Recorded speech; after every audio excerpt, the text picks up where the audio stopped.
Bapa, kami bersyukur kepada Engkau Tuhan. Terima kasih untuk kasih-Mu yang begitu besar dalam kehidupan kami. Terima kasih kami memiliki Engkau Allah Tuhan kami yang besar, yang luar biasa, yang dahsyat dan yang perkasa. Kami menyadari sepenuhnya karena Engkau tinggal di dalam kami. Engkau tidak pernah meninggalkan kami. Engkau tidak pernah membiarkan kami. Engkau selalu ada bersama-sama dengan kami. Dan pagi hari ini Engkau mau berbicara Tuhan. Melalui kebenaran firman-Mu yang akan disampaikan kepada setiap anak-anak-Mu pada pagi hari ini. Dan kami mau siapkan hati kami untuk menerima setiap benih firman yang ditabur. Itu akan ditabur di tanah hati yang baik. Itu akan tertanam, bertumbuh dan berbuah untuk hormat dan kemuliaan bagi nama Tuhan. Di dalam nama Tuhan Yesus Kristus. Haleluya. Amin. Puji Tuhan. Silakan duduk Bapak Ibu. Puji Tuhan. Haleluya. Apa kabar? I'm blessed. Kita semua diberkati. Puji Tuhan. Terima kasih tim pemusik.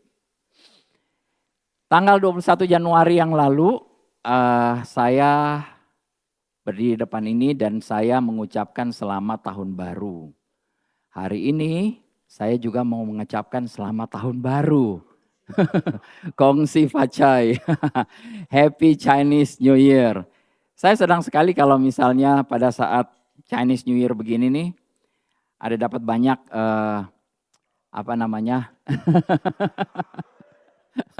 Pak Iwan sudah lebih dulu kasih tahu ya. Ya.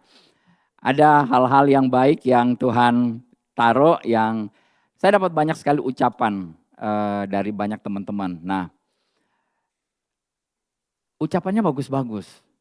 Saya nggak tahu, biasanya kalau di tahun baru yang biasa tuh, ucapannya kok ya semoga tahun baru ini tahun lebih baik dan lain sebagainya. Tetapi kalau Chinese New Year itu selalu berbicara prosperity, kemakmuran, cuan yang banyak. Cien yang banyak, ya. Kalau saudara dapat banyak ucapan-ucapan seperti itu, ya memang saya nggak tahu ya, itu biasanya apa nggak tahu mindset atau gimana. Tapi saya mau kutip satu ya.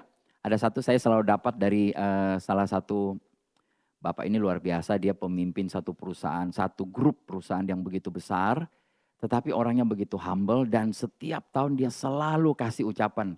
Dia yang lebih dulu kasih ke saya, saya bilang saya selalu terlambat kasih ucapan ke dia. Saya kutip satu dari dia bilang begini, "May this year fill you and your family with good health, happiness, and long lasting prosperity." Selalu ada ujungnya prosperity, prosper, makmur. Jadi dia katakan semoga tahun ini memberi Anda dan keluarga kesehatan yang baik, kebahagiaan dan kemakmuran untuk jangka waktu yang panjang. Saudara bisa katakan amin? Amin, ini buat saudara juga. Enggak buat saya, kenapa saya taruh di sini? Ini saya mau saudara terima juga. Ini sesuatu ucapan yang baik, yang luar biasa ya. Puji Tuhan. Jadi semoga tahun ini memberi Anda semua, keluarga, kesehatan yang baik, kebahagiaan, makmurnya panjang. Amin, haleluya. Ya, jadi ini yang menjadi doa saya. Ya, doa saya juga buat Bapak Ibu yang selamat buat yang merayakan Tahun Baru Imlek. Yang tidak merayakan juga, tetapi yang mengharapkan angpau juga yang apa-apa. Apalagi yang tidak merayakan tapi mau bagi-bagi angpau. Nah, ini lebih luar biasa lagi. Ya, puji Tuhan. Oke, kita masih di topik kita selama tahun ini. Mengenakan manusia baru. Ya, ini manusianya manusia pakai cheongsam. Mengenakan manusia baru. Kita masih di ayat kita yang utama di Efesus 4 ayat 24. Dan mengenakan manusia baru yang telah diciptakan menurut kehendak Allah di dalam kebenaran dan kekudusan yang sesungguhnya. Jadi kita di dalam Efesus ini dikatakan kita harus mengenakan. Sebenarnya ada orang bilang bukannya itu sudah ada di dalam kita, kenapa kita harus seakan-akan mengenakan? Kalau terjemahan yang lain, coba kita lihat ya beberapa terjemahan di sini ya. Ini biar lebih agak jelas apa yang dimaksud dengan mengenakan. Ya, kalau versi Amplified berkata, and put on the new creature, the regenerate self, created in God's image. Jadi, dan mengenakan natur baru atau menggunakan natur yang baru.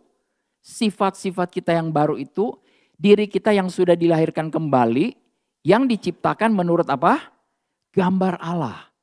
Ya, created in God's image. Jadi God's image itu ada di dalam kita sadar atau nggak sadar, ayat ini bilang ini yang harus kita keluarkan.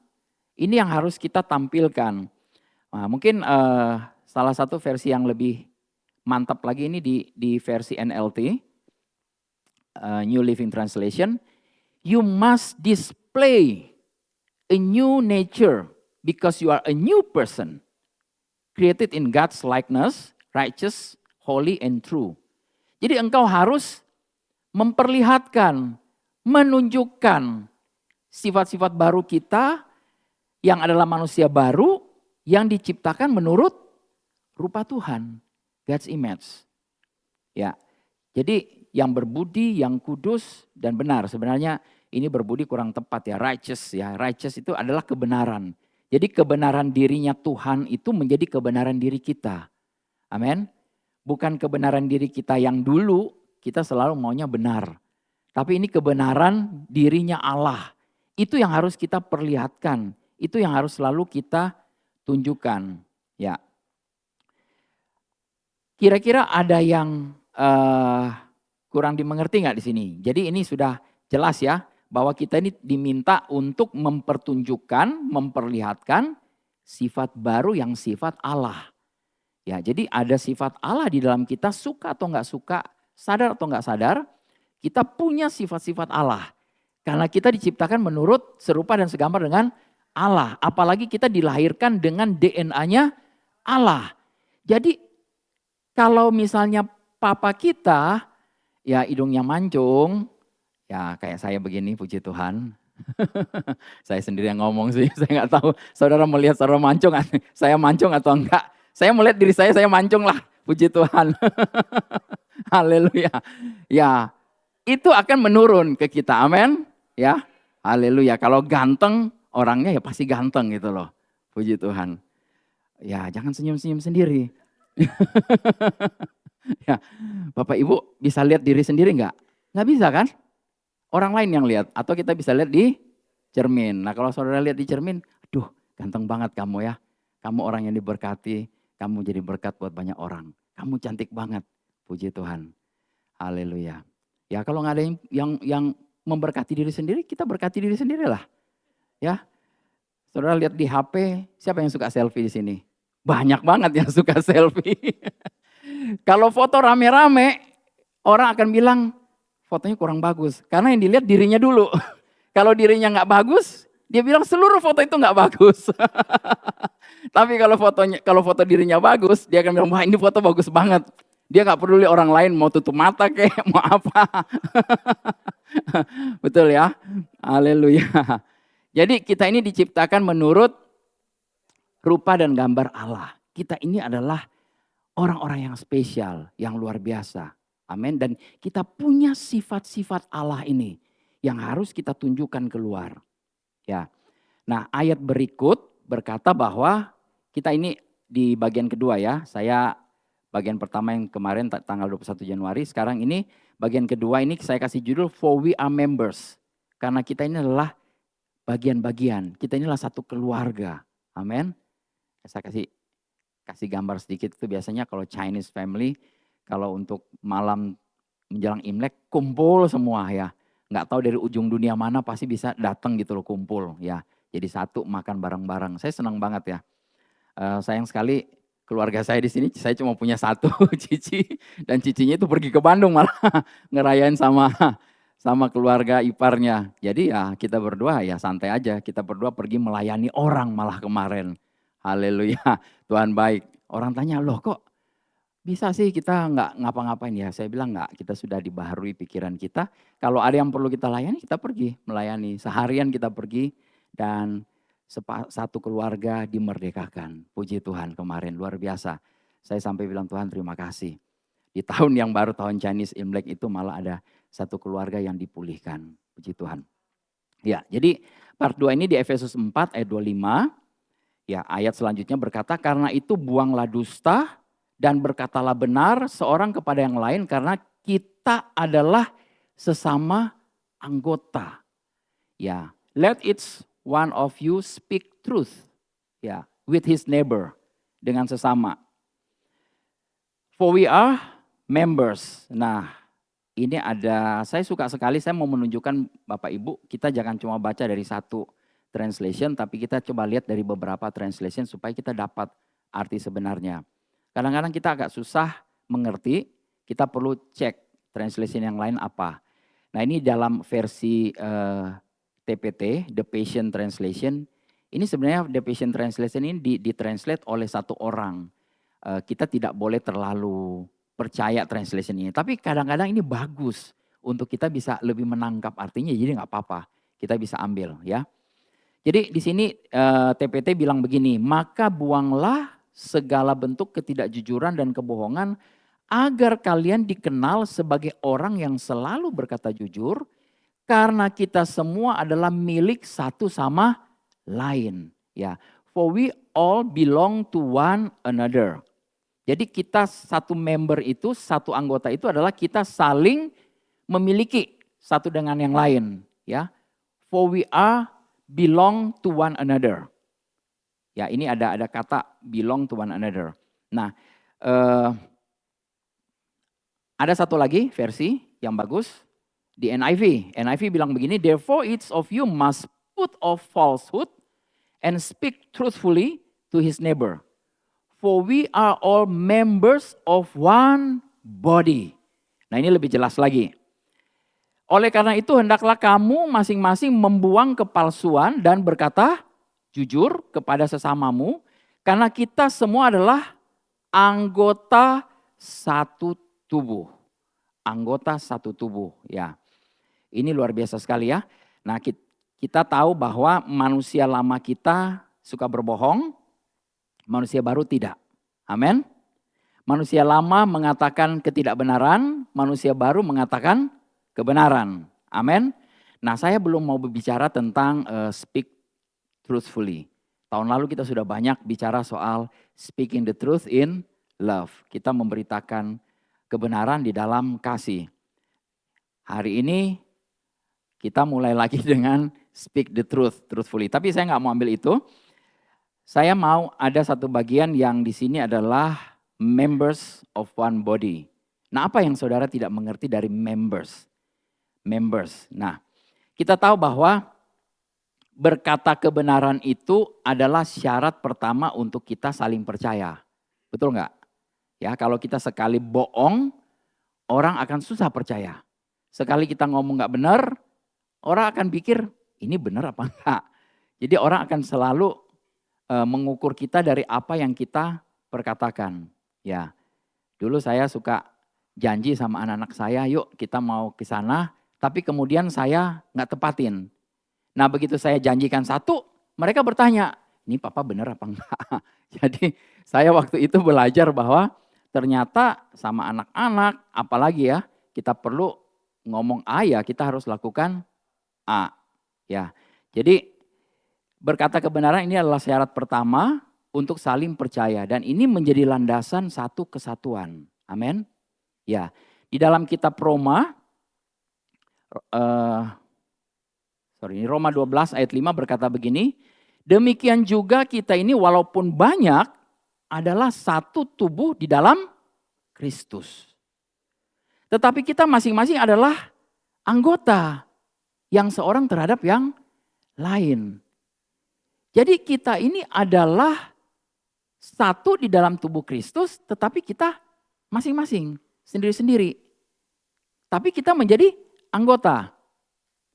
Paham gak ini? Kita masing-masing bagian individu, sendiri-sendiri ya. Tetapi kita kalau digabung, dibilang kita adalah satu tubuh Kristus. Ya. Nah, di dalam kitab Amplified bilang begini, jadi kita betapapun banyaknya kita, adalah satu tubuh di dalam Kristus, yaitu Mesias. Dan secara individu kita adalah bagian satu sama lain saling bergantung satu sama lain. Ya, mutually dependent. Dalam arti kata saling menguntungkan. Bergantung ini bukan saling merugikan, tetapi saling menguntungkan. Ya, besi menajamkan besi. Artinya ada pemahaman yang satu punya pewahyuan yang lebih, dia akan sharing kepada temannya yang lain. Dan yang lain punya pewahyuan, dia akan sharing ke kita. Itu yang namanya besi menajamkan besi. Ya, besi menajamkan besi bukan saling gosipin. Bukan. Saya dulu berpikir, waduh kalau dia nyakitin saya itu kayaknya kayak besi gitu ya. Saya disakitin. Jadi saya kayak diasah gitu loh. Padahal bukan itu artinya. Ya, besi menajamkan besi artinya ketika kita dapatkan satu pewahyuan, kita bagikan ke orang lain. Ketika orang lain dapat pewahyuan, bagikan kepada kita. Ya, puji Tuhan, ya para leaders di sini ada beberapa teman-teman yang tahu lebih dulu. Ya, tahu lebih dulu ada pewahyuan yang luar biasa dan mau bagikan. Ya, dan kita yang belum tahu apa-apa, ya kita harus terima. Terima dulu, kita cek dengan manual kita, Bible. Amin. Ya. Ibaratnya saya sudah pernah pergi ke New Zealand. Saya tahu New Zealandnya kayak apa. Saya bisa lihat, saya bisa rasakan, saya bisa alami di sana. Terus ada teman, ya Bu Heni mau pergi ke New Zealand, haleluya. Begitu dengar mau pergi, saya kasih tahu. Saya bilang, Pak Iwan, Bu Heni, kesini loh. Ini saya sangat merekomendasikan tempat ini. Pergi, rugi kalau nggak pergi di sini gitu loh. Ya. Dan ya dan Pak Iwan, Bu Heni, saya nggak tahu mereka mau ikut atau enggak, ya terserah mereka. Yang penting saya sudah kasih tahu gitu loh. Nah sama, kita anak-anak Tuhan, kita sudah dapat satu pewahyuan yang luar biasa. Kita tahu dan tahu hal ini memerdekakan, kita bagikan. Masalahnya apakah orang yang itu mau terima apa enggak? Ya, oke. Jadi kita mutually dependent on one another ya. Nah, versi yang lain berkata di NLT, demikian pula dengan tubuh Kristus, kita semua adalah bagian dari satu tubuh. Dan masing-masing dari kita mempunyai pekerjaan berbeda yang harus dilakukan. Dan karena kita semua adalah satu tubuh di dalam Kristus, kita adalah milik satu sama lain. Dan masing-masing dari kita membutuhkan satu sama lain. Amin. Jadi kita we are parts, kita adalah bagian-bagian yang saling membutuhkan. Kita nggak mungkin bilang, saya nggak butuh kamu. Masa bodoh, saya nggak perlu kamu. Enggak. Ini firman Tuhan bilang kita perlu satu dengan yang lain. Jadi tidak boleh ada yang ketinggalan. Apalagi dalam satu keluarga TLW ini ya. Puji Tuhan. Nah, Bapak Ibu pernah lihat ini? Ini apa nih? Ya, ini mungkin orang yang nggak awam melihat ini apa sih ini? Gigi-gigi apa segala macam. Kalau kayak gini udah mulai kelihatan. Oh ada ininya gitu loh ya. Nah, kita itu sama seperti bagian-bagian ini gitu loh. Bagian-bagian ini satu dengan yang lain akan dikumpul menjadi satu buah jam. Ya, yang bagus. Nah ini jamnya yang bagus. Ini Bapak Ibu tahu jam apa? Wah, yang ahli jam langsung tahu. Patek Philippe katanya. Ini salah satu jam termahal di dunia. Ya, harganya 31 juta dolar.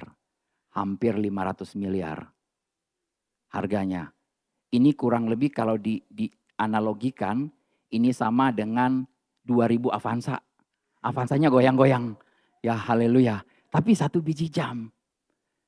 Nah Bapak Ibu kebayang kalau kita yang tadi bagian-bagian kecil itu bisa bergabung jadi satu.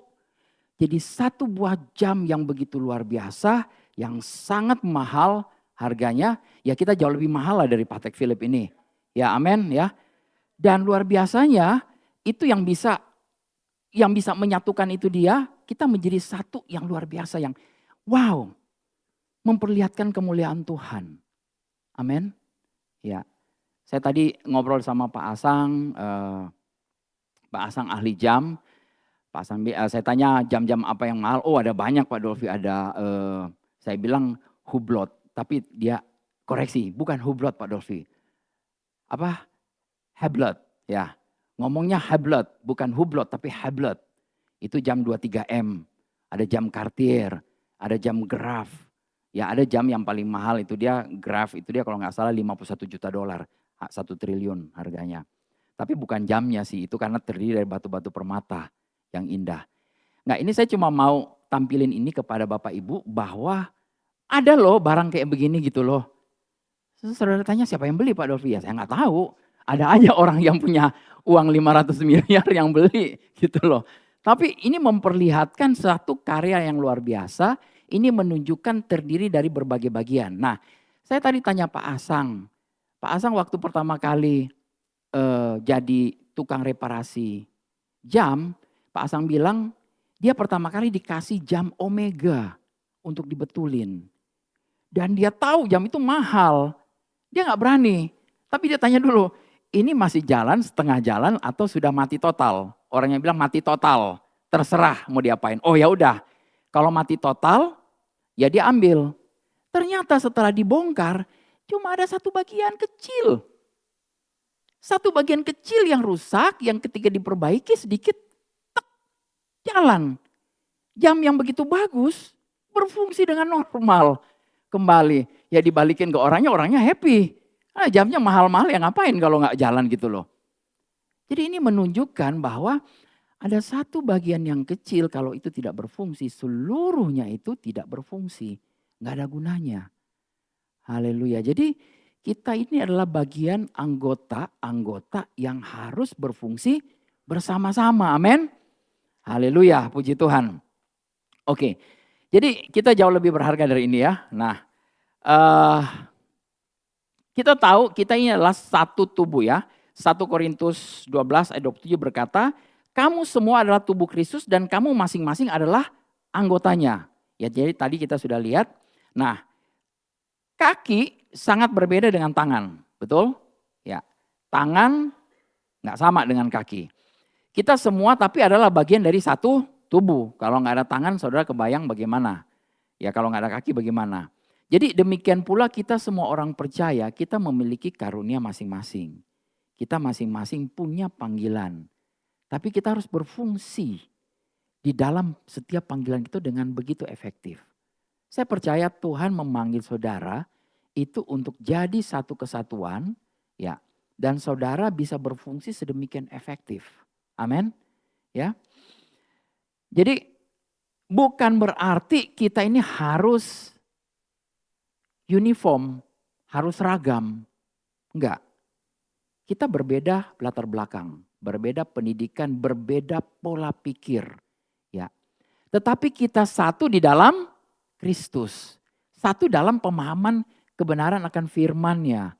Ya, kita mungkin boleh berpikir yang lain tentang bagaimana kita mau hidup, cara hidup kita, culture kita. Ya, kemarin saya melihat ada satu peristiwa di mana ada seseorang mau memberikan hadiah yang seharusnya belum pada waktunya hadiah itu diberikan. Dan saya katakan, sorry itu bukan culture-nya kita untuk memberikan hadiah sebelum masanya gitu loh. Oh oke, jadi orangnya mengerti gitu loh. Nah ada hal-hal yang mungkin kita tidak sama dalam pemahaman kita, dalam pikiran kita. Tetapi kita adalah, tadi dibilang kita adalah bagian dan kita adalah satu tubuh Kristus. Amin. Ya. Ayat sini dengan jelas berkata bahwa kita semua adalah tubuh Kristus. Nah kalau seorang yang hanya memiliki kaki dan tidak memiliki tangan akan dianggap cacat. Kita nggak bisa berfungsi dengan baik ya. Jadi kita punya bagian yang penting yang bisa kita kerjakan di dalam satu kesatuan tubuh Kristus. Nah istilah tubuh Kristus ini ini bolak-balik diterjemahkan sebagai gereja. Gereja, tubuh Kristus, gereja. Jadi gereja itu siapa? Gereja adalah tubuh Kristus. Tubuh Kristus itu siapa? Kita masing-masing ya. 1 Korintus 12 ayat 28 berkata, dan Allah telah menetapkan beberapa orang dalam jemaat. Nah jemaat di sini diterjemahkan sebenarnya church, gereja. Ya, pertama sebagai rasul, kedua sebagai nabi, ketiga sebagai pengajar, Selanjutnya mereka yang mendapat karunia untuk mengadakan mujizat, untuk menyembuhkan, untuk melayani, untuk memimpin, dan untuk berkata-kata dalam bahasa roh. Ada juga di Efesus 4, saudara bisa baca mengenai ada rasul, ada nabi, ada guru, ada penginjil, ada gembala, ya. Itu masing-masing adalah panggilan. Nah, di sini lebih lengkap, ada yang mendapat karunia untuk mengadakan mujizat. Ada yang untuk menyembuhkan, ada yang untuk melayani. Siapa yang di sini cuma bilang, saya cuma melayani ini, saya nggak bagi, nggak, ya nggak, saya nggak dipandang. Padahal ini sama. 1 Korintus 12 ayat 28 berkata sama. Untuk menyembuhkan, untuk melayani, untuk memimpin, dan untuk berkata-kata dalam bahasa roh. Ya. Jadi dalam 1 Korintus 12 ayat 28 ini kalau dibandingkan dengan Kolose 1 ayat 24, Kolose 1 ayat 24 berkata bahwa sekarang aku bersuka cita bahwa aku boleh menderita karena kamu dan menggenapkan dalam dagingku apa yang kurang pada penderitaan Kristus untuk tubuhnya, yaitu jemaat. Sekali lagi dikatakan di sini adalah his body. His body itu siapa?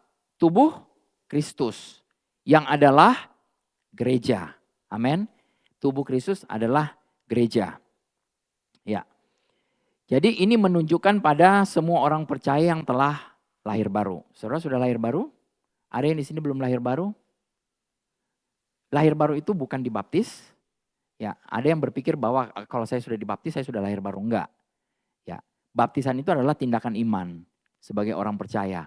Berbeda dengan kelahiran baru. Kelahiran baru itu betul-betul kita menerima dia sebagai Tuhan dan Juru Selamat, percaya dalam hati, mengaku dengan mulut bahwa dia adalah Tuhan, Yesus adalah Tuhan, dia sudah mati.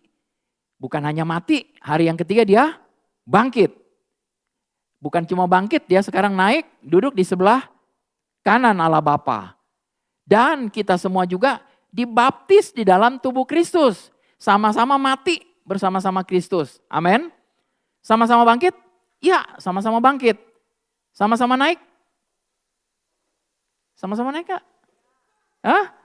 Bingung nih. Benar gak ya? Saya sama-sama naik gak? Yes, amin. Saudara, yang firm dong. Iya, yes, amin. Saudara harus tahu posisi saudara di mana. Saudara naik, didudukan di mana? Di sebelah kanan Bapa bersama dengan Yesus. Ngapain? Memerintah. Apa yang diperintah? Ya.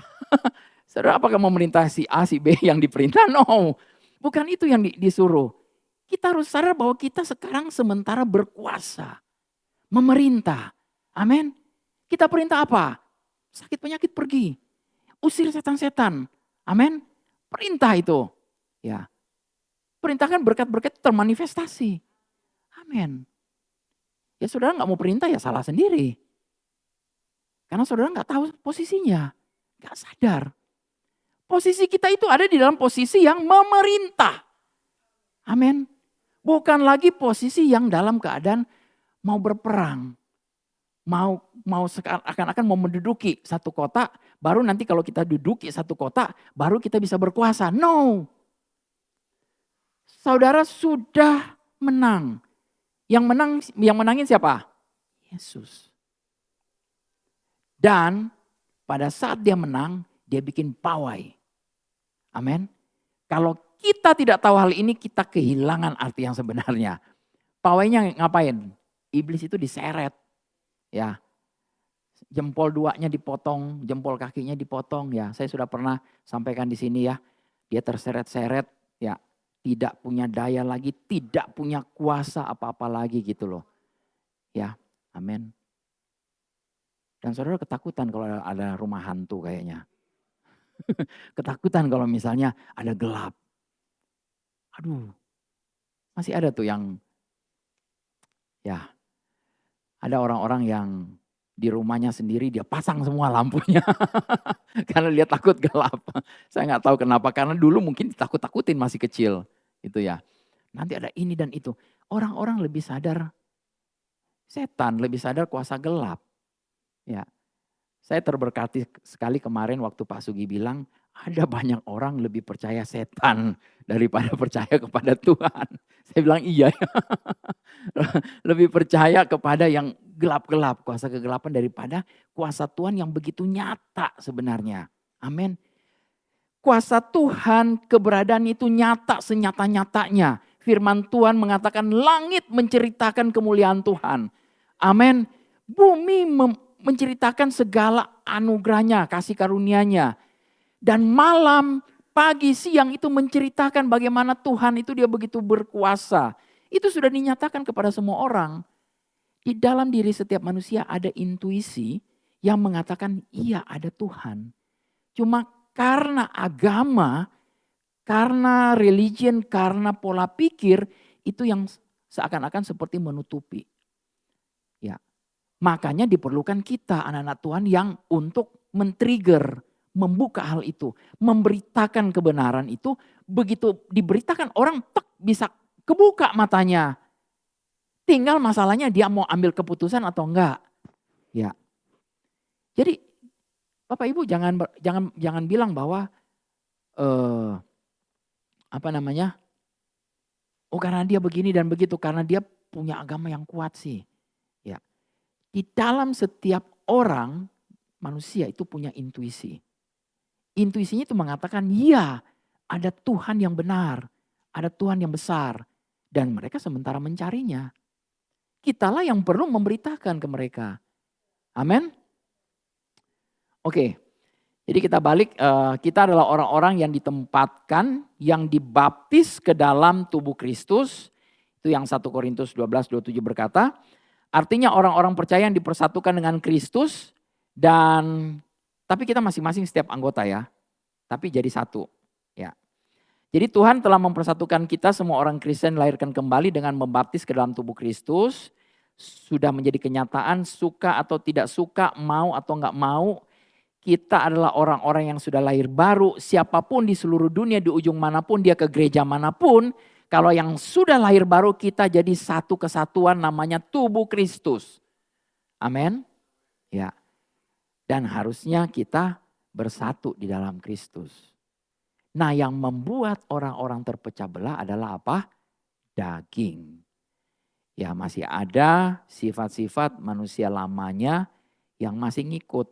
Yang masih belum di-delete. Yang masih belum diganti. Ya ada faktor ini yang membuat orang-orang itu bisa terpecah-pecah. Karena sifat daging. Ya. Nah saya percaya ketika kita bergerak dalam roh, kita akan semakin bersatu dengan saudara-saudara kita yang dalam Kristus dimanapun, di ujung dunia manapun. Ya. Dan tadi saya katakan terminologi tubuh Kristus itu sama dengan gereja ya. Ini menggambarkan hubungan kita antara sesama. Ya. Jadi Paulus menjelaskan di sini tidak ada anggota tubuh Kristus yang tidak penting. Amin. Sekali lagi, tidak ada anggota tubuh Kristus yang tidak penting. Amin. Saudara tubuh Kristus enggak? Ya, artinya saudara penting. Penting. Kita adalah masing-masing bagian penting. Dia bilang, aduh Pak Dolphy yang paling penting. Enggak. Saudara sama pentingnya dengan saya. Sama, karena kita semua anggota tubuh Kristus adalah bagian-bagian yang penting. Kalau satu enggak berfungsi, enggak bisa. Ya. Nah, oleh sebab itu karena kita masing-masing bagian yang penting, dibutuhkan apa?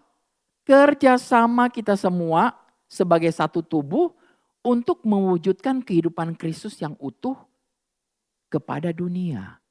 Kita perlu menunjukkan kepada dunia bahwa kita adalah satu tubuh Kristus yang utuh.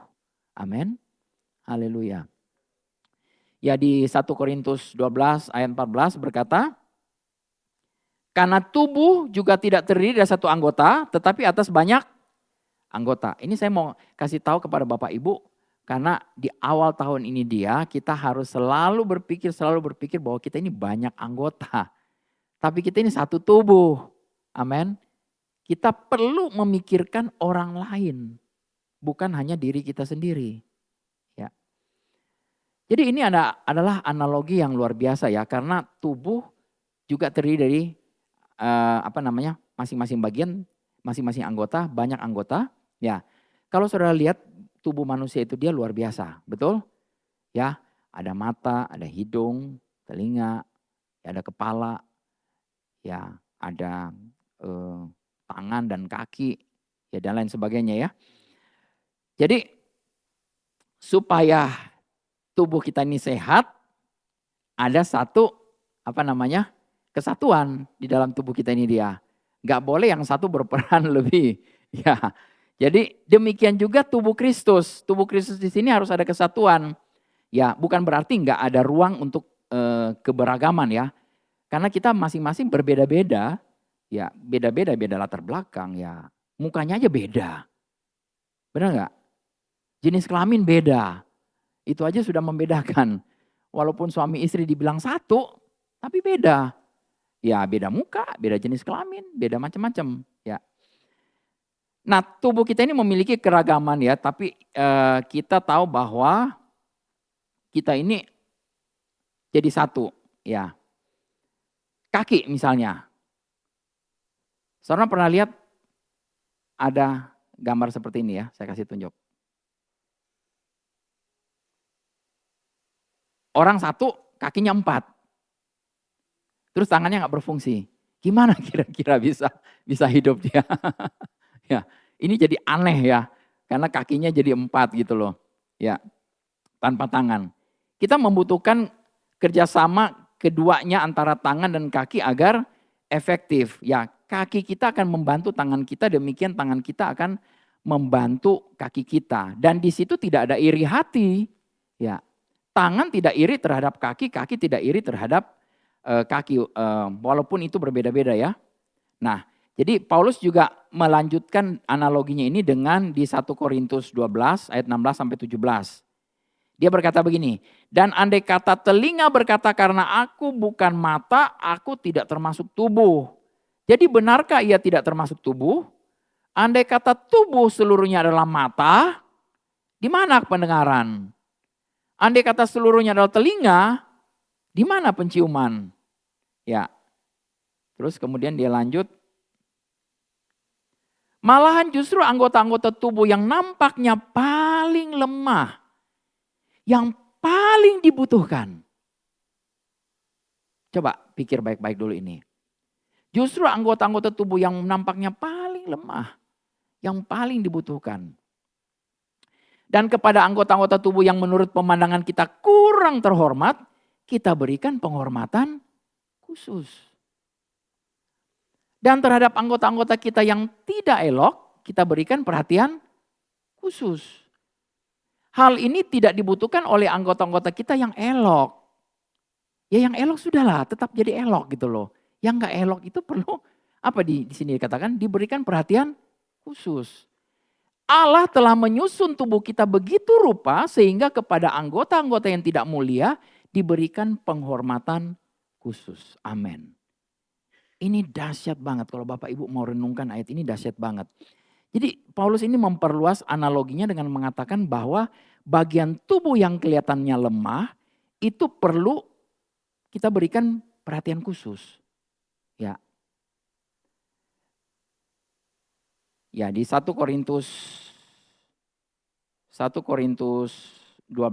ayat 25 sampai 27 berkata, supaya jangan terjadi perpecahan dalam tubuh tetapi supaya anggota-anggota yang berbeda itu saling memperhatikan. Karena itu jika satu anggota menderita, semua anggota turut bersuka cita. Firman Tuhan bilang apa? Kalau satu anggota menderita, semua anggota turut menderita. Jika satu anggota dihormati, semua anggota turut bersuka cita. Kalau satu dipuji, satu diangkat, satu dihormati, wah dia lagi. Firman Tuhan gak bilang begitu ya. Kamu semua adalah tubuh Kristus dan kamu masing-masing adalah anggotanya. Sekali lagi dikatakan kita ini masing-masing tubuh Kristus dan kita masing-masing adalah anggota. Jadi ini memperlihatkan bahwa bagian tubuh kita yang paling lemah kita harus perhatikan. Ini ada satu contoh. Ini semua tahu? Otot biceps ya, yang suka binaraga, olahraga pasti tahu ini ototnya, wah ini otot yang begitu terlatih. Ya. Tetapi tahu nggak, kalau dia nggak jaga perutnya, apa bisa ototnya begini? Ya, bagian perut bagian paling lemah. Ya, Kalau diisi macam-macam dan lain sebagainya, nggak ada gunanya otot begini. Ya. Jadi ini maksudnya supaya kita perlu lebih memperhatikan bagian yang lebih lemah. Ini analogi yang bagus ya dari tubuh kita sendiri. Tetapi ini sebagai keseluruhan tubuh Kristus. Kita perlu saling memperhatikan. Kalau ada yang kekurangan, ada yang lemah, kita angkat untuk supaya keunggulan-keunggulannya. Setiap orang itu punya keunggulannya masing-masing. Amin. Enggak ada orang bilang bahwa, Pak Dolfi saya nggak punya apa-apa. No. Kalau saudara nggak punya apa-apa, saudara sementara menghina penciptamu. Penciptamu itu menciptakan sempurna. You are wonderfully, fearfully created. Engkau diciptakan dengan begitu luar biasa dahsyat. Punya satu yang luar biasa gitu loh pasti. Ya. Nah, ada satu bagian tubuh yang mungkin saudara kurang perhatikan, tapi selalu harus diperhatikan. Kuku jari tangan dan kuku jari kaki. Ya. Ini bukan bagian tubuh yang paling indah. Ya, sekarang ada apa? Medi-pedi ya.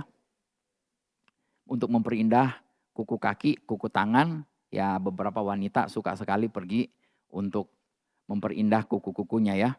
Nah, saudara, satu kali saya punya kuku itu, kuku kaki, saya salah potong. Saya nggak tahu gimana saya potong, ada bagian yang menusuk ke dalam malah. Aduh itu sakitnya minta ampun. Saya 1 hari sakit terus saya bilang ke Bu Nini, ini gimana ya? Dia bilang, pergilah ke bawah di apartemen kita itu ada Medi-pedi. Saya bilang saya seumur-umur belum pernah pergi ke situ gitu loh. Ya, tapi dia bilang dalam hal ini pergi aja minta pertolongan mereka bisa kok. Masa? Saya pikir mereka hanya untuk ngecat, dibagus-bagusin gitu, enggak. Jadi saya turunlah ke bawah. Saya pergi, saya bilang, Mbak, saya mau tolong kuku saya ini bermasalah. Oh ya, oke Pak. Ya, saya langsung kasih duduk. Saya baru tahu ternyata, aduh, luar biasa enaknya pengalamannya. Kakinya itu dikasih air hangat. Aduh, dipijit-pijit. Oh my goodness. Tahu begini mah dari dulu-dulu ya saya begini. Saya baru tahu ternyata ada model kayak begini. Ya, dipijit-pijit, disikat, pelan-pelan gitu loh. Dipijit sampai bagian kuku yang saya masuk ke situ itu sampai lemes, sampai apa gitu ya. Terus dia pakai alat khusus, digunting tek gitu ya, dikeluarin, dipotong-potong-potong, dibagusin semua, dikikis-kikis semua, kaki saya digosok-gosok, cuci-cuci sampai saya lihat, aduh airnya butek banget nih. Ternyata udah lama nggak bersihin. Waduh, sampai kemudian dilap total 1 jam. Waduh, saya nggak nyangka gitu loh. Tapi seluruh kuku kaki saya itu ditreatment sedemikian bagus gitu loh. Setelah apa namanya ditepuk-tepuk, dipakein handuk, kemudian dikasih balsem, dikasih apa gitu loh ya biar ini dia bilang, Pak, ini 1-2 jam ini kembali normal. Oh ya puji Tuhan, saya bilang terima kasih. Begitu sampai ke kasir saya mau bayar, saya harus bayar 4 kali makan siang saya. Haleluya. Saya bilang mahal juga ya. Tetapi ya puji Tuhan, saya nggak tahu. Ternyata ini bagian yang harus kita perhatikan juga. Ya, ya Bapak Ibu kalau mau pergi ini pergilah ke City Walk, di situ ada tempat yang enak untuk Medi-pedi. Jadi kembali kuku kita adalah bagian yang bukan paling indah, tapi kita perlu memperhatikannya ya. Kita harus memperlakukan anggota tubuh Kristus yang kurang diinginkan dengan cara menutupi kesalahan mereka dan memaksimalkan kualitas mereka. Amin. Ya. Jadi sorry loh. Tangan dan kaki yang bekerja, betul? Tetapi kuku yang harus diperhatikan. Betul enggak? Bapak Ibu pikirin, yang kerja mana? Tangan. Ya. Ini udah keduluan nih. Ini kuku-kukunya aduh. Ya, ini jadi inspirasi buat ibu-ibu. Saya nggak tahu kalau udah kuku begini gimana cara cuci piringnya. Udah nggak bisa cuci piring ini kayak begini. Udah pakai disposer. Ya. Ya, kuku yang diperhatikan gitu loh. Ya, tangan dan kaki yang bekerja, tapi saudara harus perhatikan kuku. Ya. 2 bagian yang mungkin orang kurang begitu perhatikan. Tetapi dua bagian tubuh kita ini dia yang selalu terus-menerus perlu perawatan. Karena terus-menerus bertumbuh. Ya, kuku dan rambut. Selalu. Makanya saya bersyukur di sini ada Owen yang suka selalu potong rambut saya. Haleluya. Makanya jadi ganteng kayak gini. Puji Tuhan ya. Ada bagian-bagian yang harus selalu kita rawat ya. Kita nggak perhatikan, tetapi kita perlu memperhatikannya. Tangan, kaki bekerja, kuku kakinya harus diperhatikan. Ya kita harus rawat. Betul? Dan dari tangan ini ternyata kenapa? Ternyata saya baru baca artikel, saya tanya, Tuhan kenapa Tuhan ciptakan kuku? Sudah pernah nanya? Kenapa Tuhan ciptakan kuku?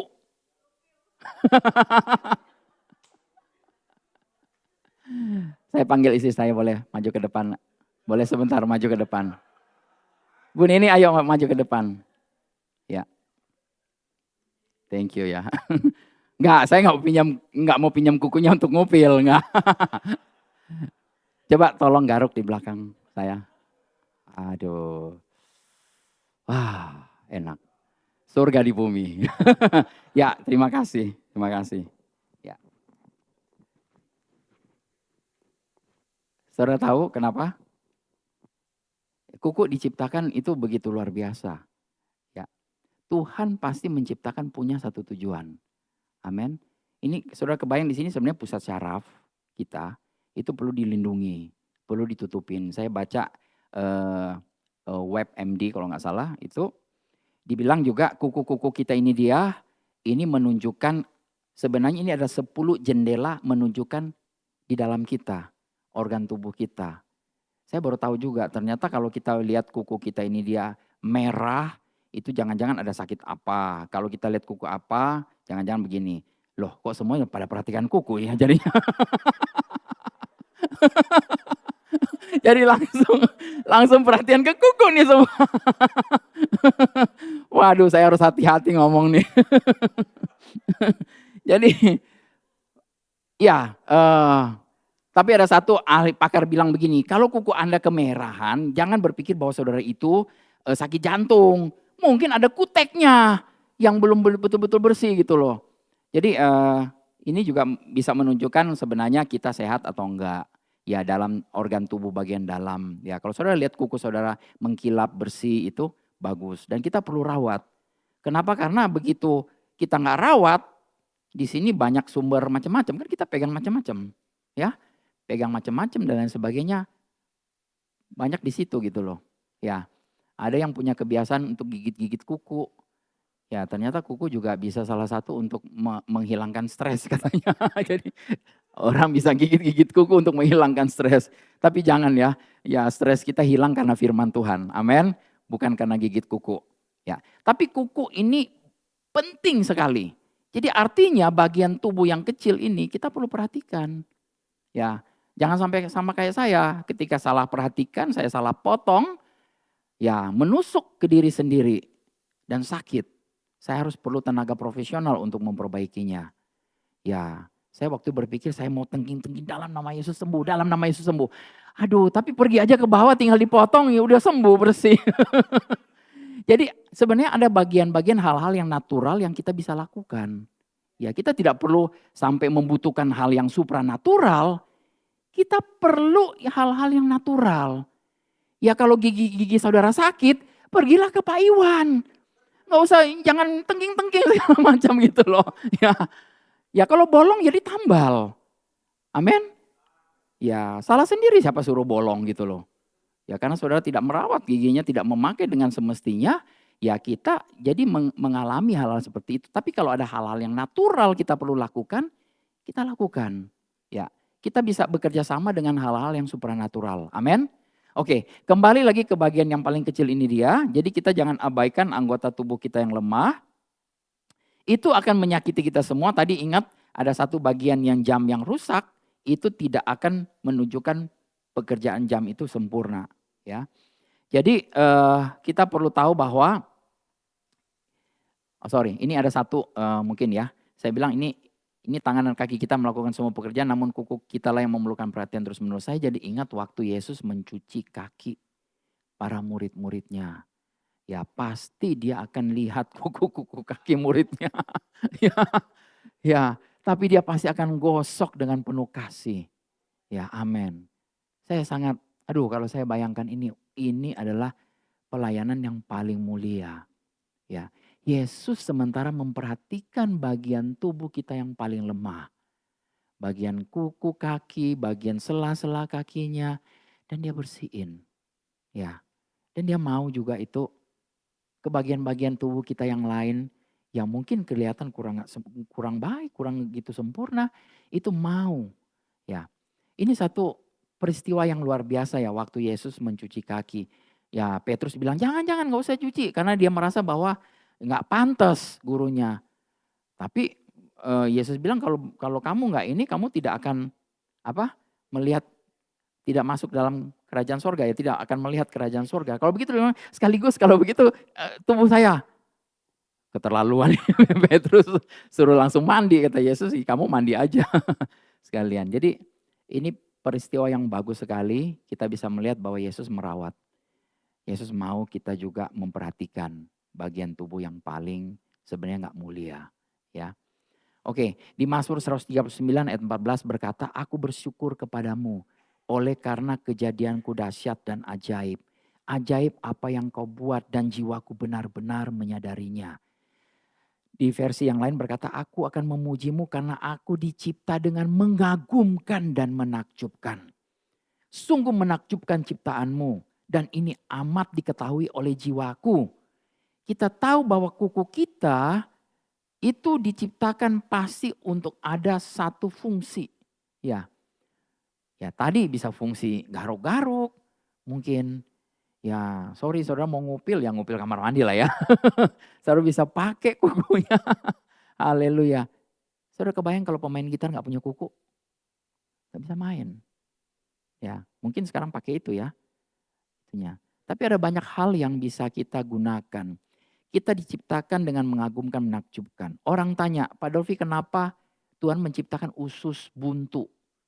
Udah usus dibikin buntu lagi. Kenapa gitu loh. Ada gunanya. Ada begitu banyak gunanya. Sebenarnya itu untuk menyaring kotoran-kotoran dan itu harusnya bersih. Bersih lagi gitu loh. Tapi karena kebanyakan kotoran, itu nggak sanggup dibersihin, akhirnya ususnya harus dipotong.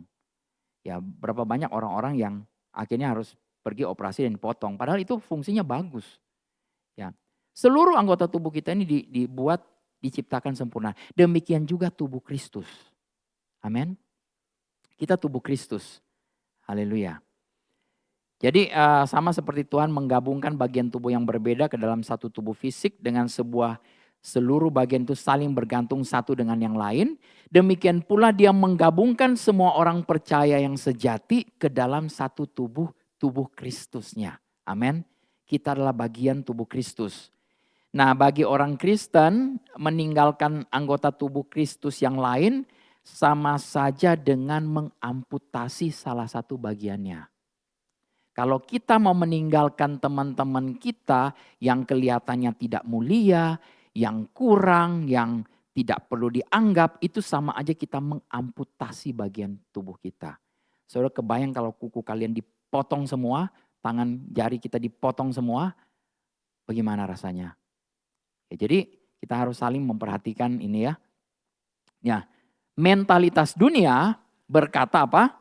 Yang kuat, yang berkuasa, yang kuat, yang memakan yang lemah. Ya, yang kuat memakan yang lemah, yang kuat berkuasa atas yang lemah.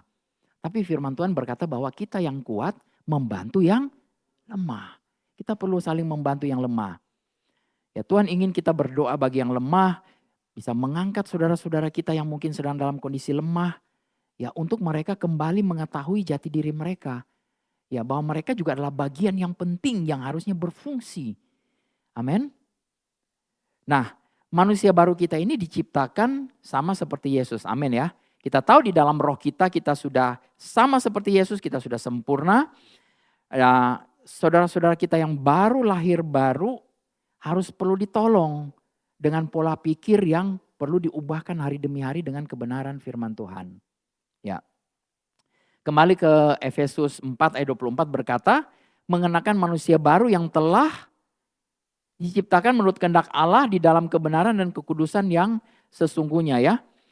Ya, jadi kembali lagi kehidupan kekristenan kita bukanlah upaya untuk memperoleh kebenaran, bukanlah upaya untuk memperoleh kekudusan, iman, sukacita, kasih dan sebagainya dari Allah, melainkan melepaskan apa yang sudah kita miliki dalam roh kita. Amin.